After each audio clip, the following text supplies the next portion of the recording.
திமுகவின் அமைப்பு செயலாளர் திரு RS பாரதி அவர்களிடம் பேச இருக்கின்றோம். வணக்கம் சார்.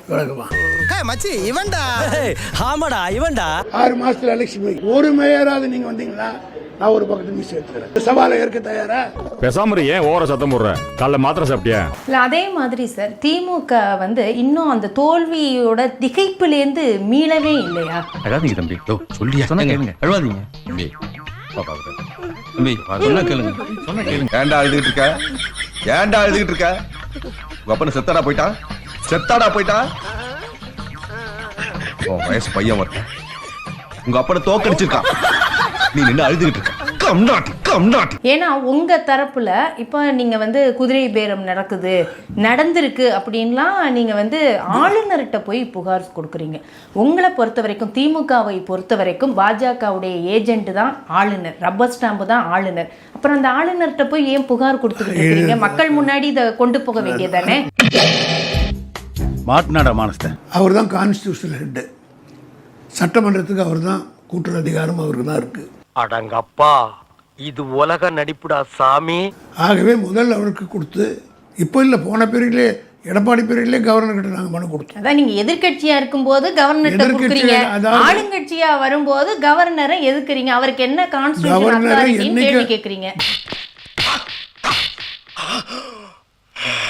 ஆனால் இப்போ சமீபத்தில் ஒரு கேஸ் போச்சுல சார், கரூர் விஷயத்தில் ஒரு இப்போ கேஸ் நீங்கள் போனீங்க இல்லையா? நாக்கு தள்ளுற வரைக்கும் விட மாட்டான் போல் இருக்கேன். சுப்ரீம் கோர்ட்டுக்கு போனீங்களே, சிஎம் என்ன பேசணும் பேசக்கூடாது அப்படிங்கிறதெல்லாம் நாங்கள் நீதிபதிகள் சொல்ல முடியாது அப்படின்னாரே. என்ன கோபத்தில் இருந்தான அளவு அப்படியே காரிய மூஞ்சில் துப்பிட்டா. அந்த கேஸ்லயும் நீங்க மேல போயிட்டு இதே பிரச்சனை ஒரு செட்பேக் தானே? செட்பேக் கிடையாது, அதான் தவறாக ரிப்போர்ட் ஆயிருக்கு. தம்பி படம் காட்டு. விஜய் குற்றம் சாட்டப்பட்ட நபராக சேர்க்கப்படவில்லை, எனவே தயவு செய்து ஆவணங்களை சரியாக படித்து விட்டு நீதிமன்றத்தில் பேசுங்கள் என்று நீதிபதிகள் கடும் எதிர்வினையாற்றி இருக்கின்றார்கள். பிழை இல்லாம திருச்சி எழுதி எடுத்துட்டாங்க. இப்போ முன்னாள் அமைச்சர்கள் மேலேயும் வழக்கு வரிசையாக இருக்குது. இப்போ ஏவ வேலு அவர்கள் மேலே, அடுத்து செந்தில் பாலாஜி அவர்கள் மேலேயும் வழக்கு, அடுத்தடுத்து இந்த மாதிரி அமைச்சர்கள் மேலேயே ஒரு வழக்குகள் இருக்குதே சார். இப்போ தாவேகாவுடைய அந்த மூவ் எப்படி இருக்கு? ஒரு ஸ்கெட்ச் போட்டு தூக்கணும்னு நினைக்கிறாங்களா? நீ தூக்கிட்டல்ல, அவனை தூக்கிட்டல்ல, சொல்ல, உன்னை பார்த்தாலே தெரியுது ஏதோ பண்ணியிருக்க. உண்மைதானே? தூக்கிட்டல்ல, சொல்ல ராஜு, நீ தூக்கிட்டல்ல, விட்டுருவாமா? திமுக எப்படி அழிச்சிடணும், வழக்கு போட்டே அதற்கு அழிச்சிடணும்னு நினைக்கிறாங்க. இது எமர்ஜென்சி காலத்தில் நாங்கள் பார்க்காத கேஸே கிடையாது. இந்த ஒன்றை தாங்க 9 வருஷம் ஊருக்குள்ள சொல்லிட்டு சுத்துறா. திருவிழாவுக்கு போனாலும் இதுதான் சொல்றா, சந்தைக்கு போனாலும் இதுதான் சொல்றா. இப்போ திமுக எமர்ஜென்சி காலத்தில் காங்கிரஸால இவ்வளவு கொடுமைகளை அனுபவிச்சிருக்கு. ஆனாலும் அதற்கு பிறகு நேருவின் மகளே வருக, நிலையான ஆட்சி தருகன்னு திமுக காங்கிரஸ் கூட்டணி வந்துருச்சு. நீங்களாம் சோத்துல உப்பு போட்டு சாப்பிடுறீங்களா? உங்களுக்கு மானம், ரோசம், சூடு, சொரணை, வெக்கம் இதுல ஏதாவது ஒண்ணு இருக்க ஆனா எல்லாரும் நல்ல கசங்காத வேட்டி சட்டை மட்டும் வெக்க மயிர் இல்லாம கட்டிக்கிறீங்க. வெக்க மயிர் இல்லாம. அதே மாதிரி இப்போ முன்னாள் அமைச்சர்கள் மேல வழக்கு இருக்குது. திமுக தனித்து விடப்பட்ட மாதிரி இப்ப எந்த கட்சிகள் கூட்டணி இல்லாம இருந்த கட்சிகள் அங்க போயிட்டாங்க, கூட்டணி இல்லாம இருக்கு. இந்த சூழ்நிலையில பாஜகவை நெருங்குகிறதா திமுக? அப்படி பச்சையா சொல்ல முடியாது, ஒரு யூகமா சொல்லலாம். நாளைக்கு 2 பேரும் கூட்டணி வர்றதுக்கு வாய்ப்பு இருக்கா? தம்பி, இதெல்லாம் அரசியல் ஸ்டண்ட். எங்களுக்குள்ள இன்னைக்கு அடிச்சுக்குவோம், நாளைக்கே கட்டி பிடிச்சுக்குவோம். இதுக்கு ஒரு 4 பேர்த்த மூத்திரத்தை வாங்கி மடக்கு குடிக்க வேண்டியதானே? அரசியல்ல நிரந்தர நண்பனும் இல்ல எதிரியும் இல்லைன்னு கூட்டு சேர்ந்த அறிக்கையும் கொடுப்போம், நாளைக்கே கூட்டணியும் வச்சுக்குவோம். திமுக தனித்து நின்று ஜெயிச்சாலும் ஜெயிக்க தவிர. தம்பி காமெடி வேண்டாம், நான் சொல்லிட்டேன். நானு காமெடி பண்ணாதன்னு சொல்லியிருக்கேன். நானு பிஜேபியோட என்பது எந்த காலத்திலும் கிடையாது. திமுகவுடைய முன்னாள் அமைச்சர் அனிதா ராதாகிருஷ்ணன் அவர்கள் எப்படி பேசினாரு? அவர் 3வது அணி உருவாகி அதுல திருச்சி சிவா மந்திரி ஆகலான்ற எண்ணத்துல சொல்லியிருக்கேன்.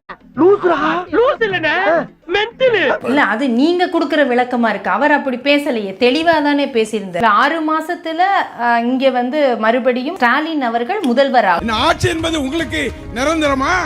6 மாத காலத்திற்கு நீங்கள் இருக்க மாட்டீர்கள். உங்களுடைய சட்டமன்ற உறுப்பினர்களெல்லாம் குறைஞ்சது 2 மாசத்துல இந்த கட்சி விளங்கே விளங்காது, நம்ம மாட்டிக்கிடுவோம், நம்ம போயிருவோம்னு சொல்லி அவன் வரப்போறது உறுதி. அந்த வகையிலே 6 மாதத்தில் ஆட்சி மாற்றம் இருக்கின்றது. நம்முடைய தலைமைதான் முதலமைச்சராக வருவார். எவராலும் தடுக்க முடியாது. இப்ப அவனுக்கு உன்னை கேட்டானுங்களா இல்ல நான் தான் உன்னை சொல்ல சொன்னா? இவனுக்கு தானடா என் கடையை சுத்தம் பண்ணவங்க, அவங்கிட்டயே போய் ஏன் சொல்லிட்டு இருக்க? மத்திய அமைச்சரவையில் திருச்சி சிவா கூட அமைச்சர் ஆவார், மத்திய அமைச்சர் ஆவார். பிஜேபியோட கூட்டு அமையும் இல்ல, தேர்ட் ஃப்ரண்ட் எல்லாம் சேர்ந்து ஒரு கவர்மெண்ட் ஃபார்ம் பண்ணலாம். இது மாதிரி அரசியல் எது ஒண்ணு நடக்கலாம். மோத்தா உன்னை பெத்தாலா இல்ல யானை கண்ண கக்குச்சாடா? நான் கேட்க மாட்டாங்க, அறிவு வேணாங்க. பிஜேபி இருக்கிற ஒரு செக்ஷன் வெளியே வந்து நம்ம மற்ற கட்சிகளோட சேர்ந்தெல்லாம் ஒரு ஆட்சி அமையாதுன்றது என்ன எப்படி சொல்றீங்க நீங்க? அரசியல் எது ஒன்றா நடக்கலாம். தொண்டர்களை உற்சாகப்படுத்துவதற்காக அல்ல, அவர் ஆசையை வெளிப்படுத்திருக்காங்க, அதில் ஒன்றும் குத்தம் இல்லை. அப்ப ஸ்டாலின் அவர்கள் சொல்றது கூட 6 மாசத்துல இன்னும் தேர்தல் வரும், நம்முடைய ஆட்சி அமையும் சொல்றது கூட தொண்டர்களை உற்சாகப்படுத்துறதுக்கு மட்டும்தானா? ஏன்னா விஜயே வந்து என்னால் ஆட்சி நடத்த முடியல, இவங்ககிட்ட மல்லு கட்ட முடியல, எதிர்கட்சியில் இதாக மெஜாரிட்டி இல்லைன்னு அவரே ரிசைன் பண்ணிட்டு போனாலும் போலாம்ல. பைத்தியமாயவே ரொம்ப நேரம் நல்லா பேசிக்கிட்டாரையா. அப்படி போற மாதிரி அவர் தெரியலையே சார். திரும்பி போற ஐடியாவே இல்ல. தொட்டவங்களையும் விட மாட்டோம் அப்படின்னு தானே அவர் சொல்றாரு. விடகா நல்ல டைலாக் எல்லாம் பேசுறவங்க எல்லாம் பார்த்துட்டோம். அவர் தொட்டவனுக்கு தொட்டு பார்க்கட்டும், அவர் திமுக தொட்டு பார்க்கட்டும். இப்ப என்ன வாய்ப்பு இருக்கு சார் உங்களுக்கு? இப்ப திமுக தனித்து விடப்பட்ட மாதிரி தானே இருக்கு, யாரும் இல்லையே. இப்ப 29ல யாரு பிரதமர்னு நீங்க சொல்லுவீங்க? யாரையும் சொல்ல வேண்டிய அவசியம், நாங்களே பிரதமர் ஆகிட்டு போறோம். இவன் சரியான பைத்தியம் இல்ல, சரியாகாத பைத்தியம்டா. ஏன் ஆகக்கூடாது? அப்புறம் என்ன? எந்த பயனும் இல்ல. திருமா அவர்கள் ஒரு கடுமையான குற்றச்சாட்டை வச்சிருக்கிறாரு. பெரியாரே ஒரு மண்ணு அப்படின்னு சொன்னவர், கலைஞர் பேனா அந்த சிலையை வைத்தால் உடைப்பேன்னு சொன்ன சீமானோட கொஞ்சி குலவுது திமுக. திருமா என்ன விரோதியா அப்படின்னு கேட்கிறாரு. எங்க கொஞ்சம் எங்க அப்பா வயது தோலை தட்டுறாரு, மகனே எவரு 50 பேரோடவாவது நீ உள்ள போயிருவாயின்னு ரொம்ப ஆசைப்பட்டுக்கிட்டு இருந்தேன், நடக்கல, விட்டுறாதரா, இந்த இடைத்தேர்தல நின்னாவது உள்ள போயிரு, நீ போயிரு எப்படியாவது அப்படின்றாப்ல. நான் உறுதியா போயிடுறேன்ப்பா, உறுதியா போயிடுறேன்ப்பான்னு சிரிக்கும் போது பின்னாடி இந்த சிரிப்போட போகணும், நீ இந்த சிரிப்போட போகணும்டா, நீ போயிடுறா. உங்க அப்பா இங்கதான் இருப்பாருன்னு சொன்னாங்க, அதான் தேடிக்கிட்டு இருக்கேன், எங்க உங்க அப்பாவையா காணோம். இன்னும் ஒரு கட்சி தலைவருடைய அவரை எதிர்த்து அரசியல் செஞ்சிருக்காரு, அந்த கட்சி தலைவரின் தோல்விக்கு வருந்துகிறார் வேற எங்க அண்ணா அவர்கள். இன்னைக்கு அடுத்தவர் தோல்விக்கு கைகட்டி சிரிக்கிறார், ஏளனம் செய்கிறார். அரசியல் மாண்பில்லாமல் போச்சு. இளவு வீட்டுல கும்பலையா கூட இவ்வளவு அழுக மாட்டாளுங்க, ஆனா நீ இந்த ஆளே அழுகிறியடா, இந்த ஆளே அழுகிற. நீ நாம் தமிழர் கட்சியிலிருந்து விலகுவதாக அக்கட்சியின் மாநில ஒருங்கிணைப்பாளர் களஞ்சியம் அறிவித்துள்ளார். தற்போது கட்சியின் போக்கில் ஏற்பட்டுள்ள மாற்றங்கள் மற்றும் மாற்று அரசியல் தலைவர்கள், தனிநபர்கள் மீதான விமர்சனங்களின் தரம் குறித்து தனக்கு மிகுந்த மனவருத்தம் உண்டு என்று கூறியுள்ளார். தமிழ் தேசிய கொள்கைக்கு நேர்மாறாக கட்சியின் உறுப்பினர்களே சக கட்சியினர் மற்றும் ஆதரவாளர்கள் மீது வெறுப்பரசியலை கையாள்வதை தன்னால் ஏற்றுக்கொள்ள முடியவில்லை என்றும், நம்மோடு பயணித்தவர்கள் மற்றும் மாற்று கருத்து கொண்டவர்கள் மீதான இழிவான விமர்சனங்கள் நாம் முன்னெடுக்கும் தமிழ் தேசிய பண்பாட்டிற்கு உகந்ததல்ல என்றும் கவலை தெரிவித்துள்ளார். அது அவ்வளவுதான், டைம் முடிஞ்சது, வா. இந்த பேனாய வைக்கிறதுக்கு தான் நாயா தெரிஞ்சுங்களா? அதுக்கு தான் தோத்ததுக்கு கொய்யாமையான்னு கத்திக்கிட்டு வர கிடக்குறீங்களா? அடப்பரதேசி பயல்களா! அதாவது ஜெயிச்சிருந்தா இந்த பேனாய கொண்டு நம்ம கடலுக்கு மத்தியில குத்தி வச்சிருக்கலாம். இப்ப எங்க வைக்கிறதுக்குன்னே தெரியாம அலைஞ்சுக்கிட்டு இருக்கோம். இதுதான் விதி, இதுதான் கடவுளோட செயல். அதான் விதிங்கிறது. கொள்ளையடிக்கும் போது பார்த்து கொள்ளையடிச்சிருக்கணும். எல்லா பவரும் வந்துகிட்டு இருக்குன்னு எல்லாத்தையும் செஞ்சா எப்படி தம்பி?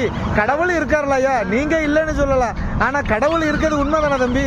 இப்ப இந்த பேனாய வச்சுக்கிட்டு ரோடா அலையிறீங்களா? வைக்கிறதுக்கு இடம் இல்லாம. சரி, உங்க வீட்டு பாத்ரூம் மேல கொண்டு நட்டு வைங்க, பரவனாவது இருந்துட்டு பார்த்துட்டு போவான். இவர் எடுத்த உடனே வந்து படத்துல நடிப்பாராம், வந்து தமிழ்நாட்டு மக்கள் இவரை முதலமைச்சர் ஆக்கி தூக்கி உட்கார வச்சுருவாங்க. 25க்கு தான் கமலுக்கு புரிதல் வந்திருக்குது, புத்தி வந்திருக்கு. ஆனா 2026ல விஜய்க்கு அந்த புத்தி வரும், புத்தி வர வைப்போம். ஏன்னா கடைசியா சினிமால இருந்து வந்து சட்டசபைக்கு போன, சினிமால இருந்து வந்து எதிர்கட்சியான ஒரே ஒருத்தர் விஜயகாந்தா மட்டும்தான் இருப்பார். சத்தியமா அந்த வார்த்தையை வச்சுக்கோங்க. 15% மேல வாங்கினாலே பெரிய விஷயங்க, அதுவே பெரிய சாதனை. 15 வாங்கினால் அது சாதனை, 16 to 18 வாங்கினால் அது மாபெரும் வெற்றி, 20 மிளகு அது ஃபயரு, 25க்கு மேல டபுள் ஃபயர், 30க்கு மேல ட்ரிபிள் ஃபயர், 35 தண்டா 4 ஃபயர். தளபதி சாங்குனா ஃபயர், தளபதி பஞ்சுனா ஃபயர், தளபதி பாட்டுனா ஃபயர், தளபதி நடந்தா ஃபயர், தளபதி மாசு. எவனுமே எதிர்பார்க்க முடியாத ஒரு ட்விஸ்ட் இந்த தேர்தல் இருக்கு. தலை குனிஞ்சு வச்சு துப்பாக்கி ஏந்திய போலீஸ்காரா வேணுமா? ஆயுதம் ஏந்திய போலீஸ் காவலுக்கு வேணும்னா நீங்க சொன்னா மட்டும் பார்த்தாது. இங்க இருக்கிற சட்டம் சொல்லணும், அரசாங்கம் சொல்லணும். நீ சட்டமும் இல்ல, அரசாங்கமும் இல்ல. அது என்னடா சொன்னாங்க? நீ சட்டமும் இல்ல, அரசாங்கமும் இல்ல.